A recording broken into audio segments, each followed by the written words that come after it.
করেছি। হ্যালো, তো আজকে আমার একটা কাকা এসছে, প্রত্যেক দিন বলছে কাকা আমি আজকে বড় ফুচকা খাবো, বড় ফুচকা খাবো। মোটামুটি 15 দিন ঘুরছে যে এই কাকাটা। মুখটা আবার দেখি, কাকাটা আবার দেখাও, তুমি কী ফুচকা খাবো? বড় ফুচকা। তো দেখুন, এই ফুচকাটা খেতে পারলে 501 টাকা নগদ পাবে, আর না খেতে পারলে 100 টাকা দিতে হবে আমাকে, কারণ এটার মধ্যে অনেকটা মাল থাকবে। তো এটা দেখাতে চলেছি যে এই ফুচকাটা ওটা কোথাও আছে কিনা আমি জানি না, হয়তো আমি ছোটো মানুষ তো হয়তো হতে পারে, কেউ আত্মীয় বড় করতে পারে। এই কাকার জন্য শুধু করা আছে, কাকাকে ভালোভাবে দেখুন। কাকা একটু মুখটা দেখাও মানুষকে, দিয়ে না এই কাকা তুমি এটা খেতে পারবে ফুচকাটা? না কি তোমার জন্য তো এটা বানানো, চেষ্টা করবে তাই তো? হ্যাঁ, চেষ্টা করতে হবে। তো আপনারা দেখতে থাকেন এই ফুচকাটা যে কাকাকে দিচ্ছি, ঠিক আছে? এটা একবারে খেতে হবে ফুচকাটা, না খেতে পারলে 100 টাকা তাকে দিতে হবে, আর খেতে পারলে সে 501 টাকা নগদ পাবে, ঠিক আছে?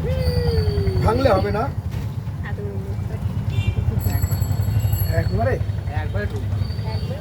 এইটা একবারে ঢুকাতে হবে না। তো দেখতে থাকেন আপনারা ফুচকাটা। তো আপনারা যে খেতে চান কোথায় আসতে হবে? শ্যামলদার কাছে চলে আসবেন, কাছেশ্বরী বালিকা বিদ্যালয় সামনে। তো দেখুন এটা একবারে কি করে খাই, তো দেখাবো কাকাকে, দেখবো আমি আজকে ভালো করে মুখটাকে দেখাতে হবে যে তো দেখুন আমি কাকার সামনে যাচ্ছি। কাকা কেন মুখ ঢুকালে হবে না? আরে তো হলে কথা, আরে হলো না তো, হলে দেখুন আরে হচ্ছে না, দেখুন হচ্ছে না তো, কি করে গেল দেখুন কি করে। তো কাকার খুশি অনেক দেখে ইচ্ছে কাকার যে আমি খেয়ে দেখাবোই। তো কাকা পারলে না, তো তাহলে কি করবে এবার? মনটা খারাপ হয়ে গেল, তোমাকে পয়সা দিতে হবে না এটার।